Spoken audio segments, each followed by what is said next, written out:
मैं डॉक्टर अफजल एक मरतबा फिर आपके सामने। इससे पहले मैंने जब ये पेंडेमिक शुरू हुआ और ये कोरोना वायरस बाकी दुनिया में जब चाइना से 31 दिसंबर 2019 को पहला केस रिपोर्ट हुआ WHO के पास, तो मैंने सोचा कि इससे हमारी जनरल पब्लिक को बहुत ज़्यादा अवेयरनेस की ज़रूरत होगी, बहुत ज़्यादा प्रिवेंटिव मेजर्स लेने होंगे, एहतियाती तदाबीर पर अमल करना होगा। तो मैंने जनरल पब्लिक के लिए वीडियोज़ रिकॉर्ड करना शुरू की। आज मैं यहाँ आपके सामने इसलिए आया कि 4 मई को मैंने एक बहुत तकलीफ दह न्यूज़ सुनी।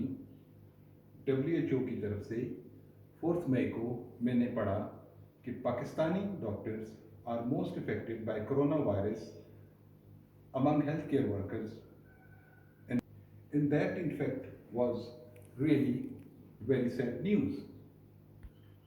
एक्चुअली जब ये पेंडेमिक शुरू हुआ तो मुझे डर था कि आम पब्लिक को तो अवेयरनेस नहीं है, ट्रेनिंग नहीं है, doctors, nursing staff and health care staff trend है, लेकिन मुझे टाइम के साथ पता चला कि मेरे कलीग्स, हमारे हेल्थ केयर वर्कर्स भी प्रिवेंटिव मेजर्स को रिलीजियसली फॉलो नहीं थे कर रहे। मैंने उस प्रिवेंटिव मेजर्स में बहुत सारे डिफेक्ट्स नोट किए, एंड डिफेक्ट्स की वजह मुझे ये समझ आई कि जब ये पेंडेमिक WHO ने डिक्लेयर किया कि this is a pandemic disease, तो health care workers including doctors हम मेंटली प्रिपेयर्ड नहीं थे कि ये पेंडेमिक डिजीज़ इतनी ज़्यादा तबाही फैलाएगी और दुनिया में हज़ारों लाखों लोगों की मौत का सबब बनेगी।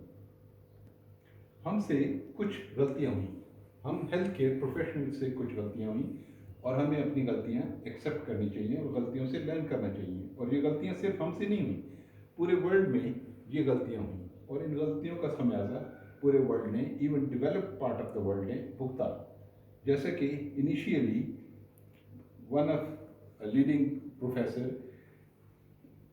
रिगार्डिंग प्रिवेंशन, उन्होंने मास्क के बारे में बताया कि मास्क किन लोगों को यूज़ करना चाहिए, जो लोग सिम्टोमेटिक हों, जिनको खांसी है, जिनको छींकें आ रही हैं और अलामात मौजूद हैं, मास्क सिर्फ वो लोग इस्तेमाल करें, आम लोगों को मास्क इस्तेमाल करने की ज़रूरत नहीं है। और मैंने भी उस चीज़ को प्रमोट किया। बाद में मुझे अपनी गलती का एहसास हुआ। मैंने जब अपनी गलती को महसूस किया कि नहीं, ये मास्क सिर्फ उन लोगों को नहीं पहनना जो कि सिम्टोमेटिक हैं, बल्कि वो पेशेंट जो कि हमारे पास आम जनरल किसी और इशू के साथ आते हैं, हमें नहीं मालूम, वो भी तो पोटेंशियल कैरियर हो सकते हैं या हो सकता है इन्फेक्टेड हो, अभी अलामात ज़ाहिर नहीं हुई, उससे भी तो डिजीज़ ट्रांसमिशन का ख़तरा मौजूद है। इस खतरे को भांपते हुए मैंने सोचा कि मैं I am working physician and I did my post specialization from John Hopkins university in patient safety and health care quality and improvement. इस पेंडेमिक में जब मैंने देखा कि ये तो बहुत ज़्यादा लोगों की जान के लिए ख़तरा बनता जा रहा है, तो मैंने जॉन हॉपकिंस यूनिवर्सिटी से कॉन्टेक्ट किया और मुझे पता चला कि वहाँ ऑनलाइन कोर्सेज कोविड-19 डिजीज़ के ऊपर, वॉर फुटिंग के ऊपर अवेलेबल है। और I completed my 2 weeks course from John Hopkins university in March, and what I learned, I wanted to share this with my colleagues and other healthcare workers. मैंने अपने दोस्तों के साथ जो पाकिस्तान से बाहर काम करते हैं, डिफरेंट सेटिंग्स के अंदर, यूरोप के अंदर, अमेरिका के अंदर, तो मैंने देखा कि एक चीज़ कि वर्ल्ड की हर बड़े बड़े इदारे, हेल्थ ऑर्गेनाइजेशंस, एजेंसीज, तमाम लोग, कुछ कन्फ्यूजन थी जिसकी वजह से मैं परेशान था। कन्फ्यूजन ये थी कि मुझे पता चला कि वर्ल्ड की कुछ कंट्रीज़ के अंदर डॉक्टर्स को मास्क पहनने के लिए सिर्फ उस वक्त कहा जा रहा है कि जब वो किसी कंफर्म केस को हैंडल कर रहे हो। कंफर्म केस के बाद दूसरा लफ्ज़ इस्तेमाल शुरू हुआ, सस्पेक्टेड केसेस। फिर डॉक्टर्स ने सस्पेक्टेड केसेस में जिनमें सिम्टम्स थे लेकिन कंफर्म कोविड डिजीज़ के पेशेंट्स नहीं थे, उनके लिए भी मास्क यूज़ करना शुरू किया। अब confirmed cases or suspected cases. Then I heard a third word, the probable cases. इसका मतलब ये था कि every patient we see when we enter a high risk setting like hospitals or where जहाँ पेशेंट्स की केयर होती है, चाहे वो रिहेबिलिटेशन सेंटर्स हों, चाहे वो ओपीडीज हों, चाहे वो पेशेंट का वेटिंग एरिया हो, चाहे वो अंडर ऑब्जर्वेशन हमने जिन पेशेंट्स को रखा हुआ है वार्ड राउंड्स के दौरान, डायग्नोस्टिक सेटिंग्स के अंदर, हर जगह प्रोबेबल केसेस तो पॉसिबल हैं कि हमें फेस करने पड़े। अब एक नया वर्ड यूज होने लगा है, possible cases. Now what is this? Confirmed cases, suspected cases, then probable cases and now possible cases. So there is some confusion. और ये confusion सिर्फ हमारे मुल्क के अंदर नहीं, दुनिया के दूसरे मुल्कों के अंदर दूसरे डॉक्टर्स के बीच में भी ये confusion, और डॉक्टर्स इस बात पे डिस्कस कर रहे थे. And what we thought, or especially I was of the opinion that every patient we see, rather every person we are in interaction and are in a close contact could be a possible and potential carrier. Now, having said this, this means कि अब हम जब घर से निकलें अपने work place के लिए, जो कि एक हाई रिस्क सेटिंग एरिया है और वहाँ पे हमें ख़तरा है कि हम एक्सपोज होंगे इस वायरस को, तो हमें अपनी प्रोटेक्शन करनी है। और वक्त आ गया है कि हम हैंड हाइजीन, मास्क से आगे बढ़ें। अब हमें प्रिवेंशन एंड प्रोटेक्शन यानी पर्सनल प्रोटेक्टिव इक्विपमेंट के मामले में नेक्स्ट लेवल पे जाना होगा। अब जब ये न्यूज़ मैंने पढ़ी WHO में कि पाकिस्तान में डॉक्टर सबसे ज़्यादा अफेक्टेड हैं, तो मैंने सोचा कि हमें डिफेक्ट कहाँ है हमारे सिस्टम के अंदर। आया शुरू में जैसे कुछ लोगों ने बात की कि PPEs की अवेलेबिलिटी का इशू है, किसी ने कहा कि PPE कंप्लीट पहनने की ज़रूरत नहीं है, और इसके ऊपर डिबेट्स होती रही। हम इन डिबेट्स में अपना वक्त ज़ाया करते रहे, लेकिन फ्रॉम नाउ ऑनवर्ड हमें अपना एक मिनट एक दिन नहीं ज़ाया करना। हमें नहीं सोचना कि मास्क N95 सर्जिकल मास्क दोनों की प्रोटेक्शन एफिकेसी कितनी है, surgical mask N95 FFP1 FFP2 carbon mask cloth mask, इन कन्फ्यूजन्स में नहीं पड़ना। हमें सिर्फ ये जानना है कि हम जो मास्क यूज़ कर रहे हैं क्या वो किसी ऑथेंटिक, जैसे कि national institute of occupational health and safety या हमारे किसी मुल्क के ऐसे इदारे से सर्टिफाइड है वो मास्क जो कि हमें प्रोटेक्शन प्रोवाइड कर सकता है, दैट वुड बी फाइन। जैसा कि आप सब जानते हैं कि पहले PPEs की अवेलेबिलिटी का इशू था, शॉर्टेज थी, लेकिन अब अल्हम्दुलिल्लाह हमारे मुल्क में हर हेल्थ फैसिलिटी में इवन गवर्नमेंट ने इतनी क्वांटिटी में PPE प्रोवाइड कर दी है कि किसी डॉक्टर को इसकी कमी नहीं है। और जब मैं डॉक्टर्स की बात करता हूँ तो प्लीज़ अंडरस्टैंड कि मैं सारी हेल्थ केयर कम्युनिटी की, we are like a family. मैं नर्सेज की बात कर रहा हूँ, मैं पैरामेडिक्स की बात कर रहा हूँ, मैं फार्मासिस्ट की बात कर रहा हूँ, मैं इवन टेक्नीशियंस की बात कर रहा हूँ जो डायग्नोस्टिक सेटिंग्स के अंदर काम करते हैं। तमाम we are like a family, मैं सबकी बात कर रहा हूँ। अब जब हमारे पास PPE अवेलेबल हैं तो हमें देखना ये है कि उसमें कोई डिफेक्ट्स ना हो जिसकी वजह से मज़ीद हेल्थ के वर्कर्स को ये डिजीज़ इन्फेक्ट ना करें और हम अपनी प्रोटेक्शन मुकम्मल तरीके से कर सकें। हमें वो डिफेक्ट आइडेंटिफाई करने हैं।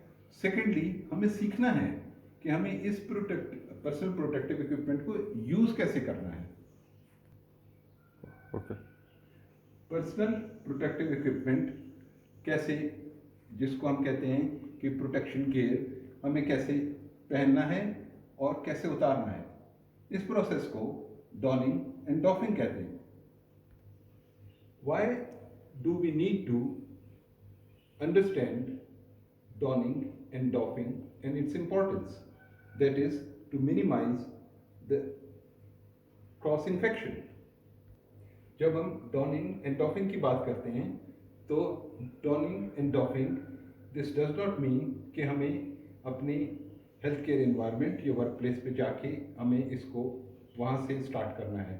हमें आज की इस स्टेज के ऊपर जहाँ पे इतने ज़्यादा लोग इन्फेक्ट हो चुके हैं, लाखों लोग इन्फेक्टेड हैं, बहुत सारे केसेस में डेथ हो चुकी है, हमें ये डॉनिंग एंड डॉफिंग शायद अपने घर से स्टार्ट करनी होगी। हॉस्पिटल्स के अंदर या किसी भी ऐसी सेटिंग के अंदर जहाँ पे कि डायग्नोस्टिक सेटिंग हो या कोई आउट पेशेंट डिपार्टमेंट्स हो, हमें हर सेटिंग में जाने से पहले अपने लिए स्क्रब्स अलग से 2-3 पेयर्स स्पेयर करने होंगे। हमारे पास घर पे भी स्क्रब्स होने चाहिए, हमारे पास गाड़ी में भी स्क्रब्स होने चाहिए और हमारे पास हॉस्पिटल में भी स्क्रब्स अवेलेबल होने चाहिए ताकि हम अपनी प्रोटेक्शन अच्छे तरीके से कर सकें। PPE must be donned correctly before entering a high-risk setting. PPE must be in place and worn correctly before entering a potentially high-risk or contaminated area of work during the duration of work hours. What we need is to develop a step-by-step process.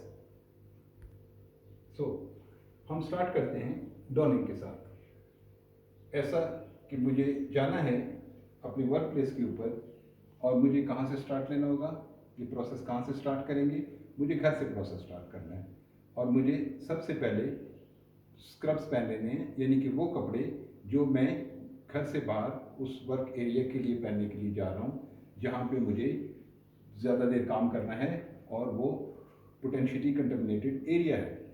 The first thing we start with is hand hygiene.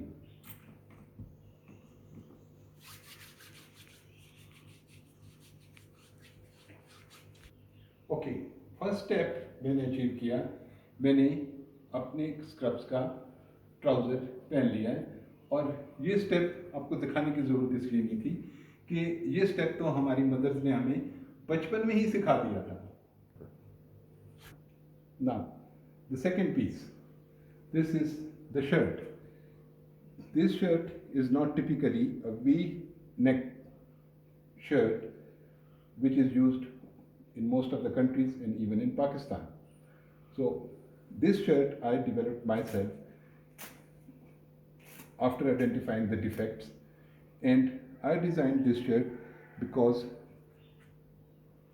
when I saw people wearing scrubs, I saw the V shape and the neck was exposed and there was, a defect in the scrubs. So this shirt is not V-shaped and it has the rounded shape for the neck.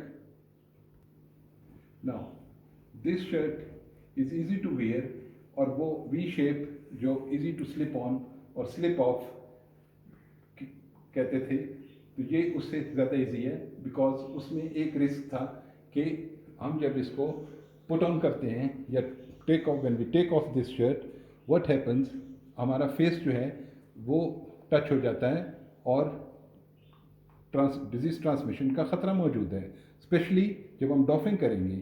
तो इसलिए मैंने इस shirt को ऐसे design किया कि ये face को टच ना करे और बगैर टच किए हम इसको कंफर्टेबली पहन सकें और प्रैक्टिकली ये हमारे लिए आसान हो। Now, with this round neck shape shirt, इसकी बैक पे टेप्स हैं जो मैं इजीली खुद फिक्स कर सकता हूँ। Usually we need an assistant to wear scrubs or especially gowns, but this you can do it yourself. और ये पीछे जो टेप्स हैं इनको आप इजीली खुद फिक्स कर सकते हैं और आप देख रहे हैं कि ये कितना आसान काम है। Done. Yes. If it is possible, regularly disinfect your hands. While now here you see I am in my scrubs जो कि मैं घर से पहन के जा रहा हूँ और वहाँ अपने हेल्थ केयर फैसिलिटी में जाके मैं स्क्रब चेंज करके दूसरे स्क्रब पहन सकूँगा। I personally prefer to cover my head before leaving the house. For this आप जो सर्जिकल कैप है आप वो यूज़ कर सकते हैं या या ये दूसरे किस्म की कैप है। इस कैप में आप देख सकते हैं स्ट्रैप्स हैं और ये डिफरेंट शेप की है। This is ideally good for the female health workers, for the nurses, for the lady doctors and the other females working in the healthcare environment, or she is a healthcare worker. इस cap की donning means कि how to put on this cap, every one of you know very well. तो ये cap मैं पहन लूँगा, अपने years को भी कवर कर लूँगा, and now I am ready to leave the house for my work place. Before starting with the next step, here I want to introduce another thing, that is यहाँ कुछ छुपा हुआ है, और ये मैंने छुपाया इसलिए कि ये एक डिफरेंट टाइप की कैप है, और ये कैप मैंने खुद डिज़ाइन की और इसकी मुझे ज़रूरत क्यों महसूस हुई कि जब मैं ये आम सर्जिकल कैप पहनता था और इसके साथ मास्क यूज़ करता हूँ या इसके साथ जो है मैं जब गॉगल्स लगाता हूँ तो फेस के कुछ एरियाज़ जैसे side of the face, forehead और जो है ईयर्स मेरे को एक्सपोज होते हैं। तो वी नेक का तो मैंने जैसे कि बता दिया कि उसको तो मैंने कवर कर लिया। अब इशू जो है नेक के बाकी पोर्शन को भी कवर करने का है, even if you are using a face shield और गॉगल्स, और unless you are in the extended PPE. तो इस सूरत में मैंने सोचा कि क्यों ना इस इकोनॉमिकल और इजी टू वेयर ये वाली कैप डिज़ाइन की, और आई विल टेल यू कि इसको कितने सिंपली हम इस दूसरी कैप की जगह इस्तेमाल कर सकते हैं। इस कैप की मैंने बैक साइड से पकड़ा है और ये बैक साइड से ओपन है। आप इसको सीधा अपने सर पे चढ़ाएं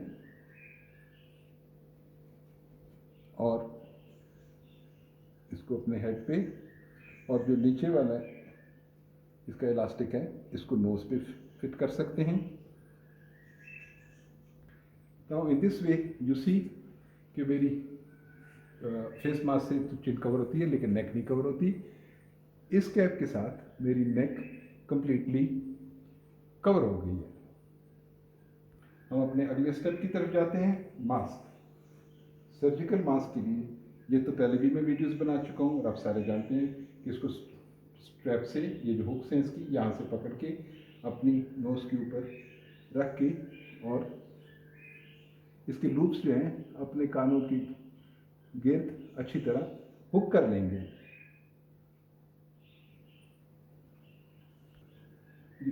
make sure your hands are clean before wearing the mask. अब इसको नाक के ऊपर फिक्स करने के लिए मैंने अपनी पहली वीडियो में शायद इस तरीके से इसको फिक्स किया था, but as per CDC guidelines we must use our both hands and specially the index fingers, कि हम दोनों हाथ इस्तेमाल करते हुए इसको अपनी नोज़ के ऊपर फिक्स करें एंड मेक श्योर कि our face is completely covered, chin और ये जो है अच्छी तरह फिक्स है, और ड्यूरिंग आर वर्क ये हमें प्रॉब्लम नहीं करेगा।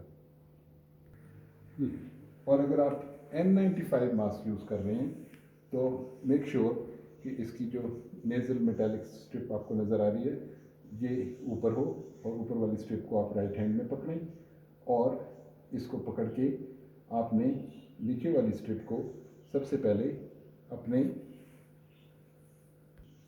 कि इन दो स्ट्रिप से पकड़ के, जैसे मैंने कहा था कि इस नीचे वाली स्ट्रिप को पहले अपने सर के पीछे से गुजार के take it to the bottom of your neck, और ऊपर वाली स्ट्रिप अपने लेफ्ट हैंड से इस मास्क को फेस के ऊपर रखें और दूसरी स्ट्रिप्स को अपने, जिसको क्राउन ऑफ हेड कहते हैं, अपने सर के ऊपर फिक्स करें और इस मास्क को अच्छे तरीके से मेक श्योर कि ये मुकम्मल तरीके से आपके फेस को कवर कर रहा है। And I will remind you again and again कि आपके हैंड क्लीन हो और ब्रीथ करें कि आप आसानी से इसमें सांस ले सकते हैं, कहीं लीकेज तो नहीं है, लीकेज नहीं होनी चाहिए। The important thing to remember is once you are done with your donning, I mean कि मास्क आपने पहन लिया है, अब ड्यूरिंग द वर्क आपने इस मास्क को दोबारा फ्रंट से टच नहीं करना, क्योंकि ये कंटेमिनेटेड होगा। नाउ एज यू सी कि मैंने अपनी नेक की साइड को, दोनों साइड्स को, ईयर्स को, हेड को और अपने फेस को कंप्लीटली कवर कर लिया है। और जो डिफेक्ट्स इससे पहले मुझे नज़र आते थे, even if we were using face shield या N95 पहनते हुए भी, हमारी चीक बोन्स की लेटरल साइड्स, फोरहेड का कुछ पार्ट या नेक एक्सपोज होती थी। तो इस चीज़ को, इन डिफेक्ट्स को आइडेंटिफाई करके, इन डिफेक्ट से लर्न करके, तो I try to design a type of cap which would cover all the head, neck and the lateral sides. Now we can go to the next step, that is to cover my eyes and protect my eyes. For this we can use goggles. Goggles का फिर मैं खुद बताऊंगा कि strip से पकड़ें। Make sure your hands are clean. अपनी strips को हेड के पीछे ले जाएं और गॉगल्स को फिक्स करें अपनी आईब्रो से ऊपर और नोज के ऊपर और अच्छी तरह कवर करें। Now you can see this forehead area from the sides, नीचे से, साइड से मुकम्मल कवर्ड है। गॉगल्स के अलावा अगर आप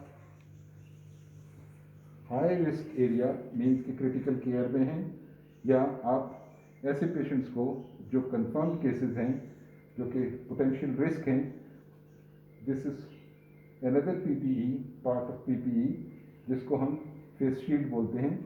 इसकी भी ये इलास्टिक स्ट्रिप है और ये फोरहेड को कवर करने के लिए ये स्ट्रिप मौजूद है। ये डिफरेंट शेप्स, डिफरेंट साइजेस में और डिफरेंट क्वालिटीज़ में अवेलेबल है। जो भी आपके पास अवेलेबल है आप उसको यूज़ कर सकते हैं। और इसी पीपीई के साथ जो मैं इस वक्त मैंने पहना हुआ है, यानी डॉनिंग कंप्लीट की हुई है, मैं इस शील्ड को भी यूज़ कर सकता हूँ। Remember, every step of donning you have to be slow and careful. Wearing this face shield, इसकी इलास्टिक स्ट्रैप को खींच के अपने हेड के पीछे ले जाएं और जो फोरहेड का फिक्सर है इसको एडजस्ट करें and make sure you are comfortable with this. Of course there are some issues and I have talked with my friends abroad in Pakistan, those who are using these PPEs के goggles के साथ और face shields के साथ fogging के issues हैं। और fogging के issues, there are different types of goggles available in the market. कुछ की साइड्स पे होल्स हैं जहाँ से फॉगिंग मिनिमम होती है। तो we are still working on it कि जितना बेहतर से बेहतर हम इस चीज़ को डेवलप कर सकें कि फॉगिंग के इशू को भी हम मिटिगेट कर लें। Now with this level of protection you can easily see your OPD patients, consultations कर सकते हैं, पेशेंट की क्लिनिकल एग्जामिनेशन कर सकते हैं। लेकिन रिमेंबर, अभी मैं ग्लव्स पे नहीं गया, और मैं जानबूझ के नहीं गया क्योंकि ग्लव्स की dawning and doffing that is very important. और बहुत बड़ी मिस्टेक जो हम ग्लव्स पहनते हुए थोड़ी बहुत करते हैं, लेकिन ड्यूरिंग द डॉफिंग ग्लव्स उतारते हुए बहुत बड़ी मिस्टेक्स कर लेते हैं, क्योंकि gloves are always contaminated after we handle a patient, और even if you are a surgeon, you are an interventional physician, जो भी आप कर रहे हैं उसमें ग्लव्स बहुत ज़्यादा कंटेमिनेटेड होते हैं और बहुत ज़्यादा खतरा होता है क्रॉस इन्फेक्शन का। तो ग्लव्स के लिए मैं नेक्स्ट स्टेप पे अलग से आपको डिटेल्स बताऊंगा। ओके, जैसा कि मैंने पहले कहा कि इन हेल्थ केयर फैसिलिटी हमारा रोल जो है और हमारा वर्किंग एनवायरनमेंट ओवरलैप करता है और रेगुलरली चेंज होता रहता है। अगर मुझे पेशेंट कंसल्टेशन से डायरेक्ट पेशेंट एग्जामिनेशन की तरफ जाना पड़ जाए या कोई प्रोसीजर करना पड़ जाए, तो I would be needing a surgical gown, जो कि आप सब जानते हैं, इसकी डॉनिंग का तरीका भी जानते हैं। This is so easy. Now there comes this new cap which I design कि आपकी नेक मुकम्मल कवर्ड है और आप अपनी इस गाउन की नेक वाली एज को यहाँ से फिक्स करके बैक पे जो पहली स्ट्रिप है नेक की, इसको अपनी नेक के गिर्द घुमा के पीछे से स्ट्रेप्स जो हैं उनको टाई कर लें। नाउ ये स्ट्रिप्स जो वेस्ट वाली हैं, इनको जैसे मैंने पहले कहा था, sometimes you need an assistant, but जो मैं आपको समझा रहा हूँ, मैंने कोशिश की है कि सब कुछ मैं खुद कर सकूँ without any assistance. The next step is my shoes. My shoes are already covered. लेकिन अगर आप ICU में जा रहे हैं या ऐसी जगह पे जा रहे हैं जहाँ कन्फर्म्ड कोरोना डिजीज़ के पेशेंट्स हैं, तो आपको वहाँ का फ्लोर भी कंटेमिनेटेड हो सकता है। आपको बेहतर है कि एक एक्स्ट्रा शू कवर्स पहन लें।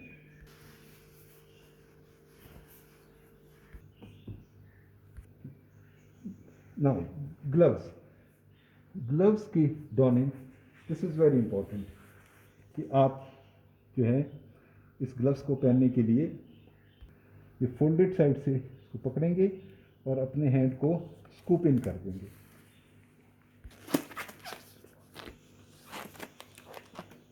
For this left side glove I use my 2 fingers because this hand is sterilized, and I would scoop my second hand, the left hand, in.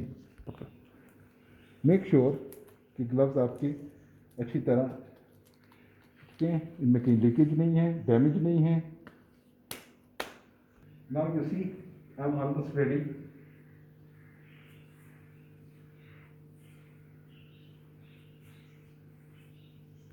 Few seconds I would like to talk about the material.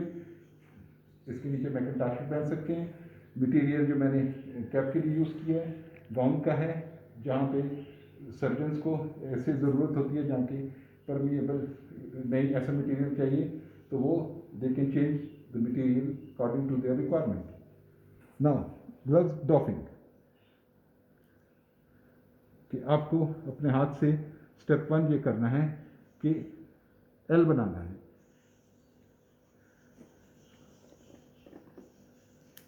Middle finger and ये चोंच बना लेंगे, कहते हैं bird beaking method. Second glove को भी इसी तरीके से करके done, and here using your middle finger we are done. ज़रूरी चीज़ याद रखने की है, वाइल हैंडलिंग द पेशेंट आपने ख्याल रखना है कि आपने अपने पीपीई को टच नहीं करना। आपने ग्लव्स की डॉफिंग देख ली, बाकी doffing is easy with clean hand. Remove your goggles, similarly remove the mask. The facilities implementing reuse or extending use of PPE will need to adjust their doffing and donning, means कि उतारना और पहनना will need to accommodate these procedures accordingly. Please be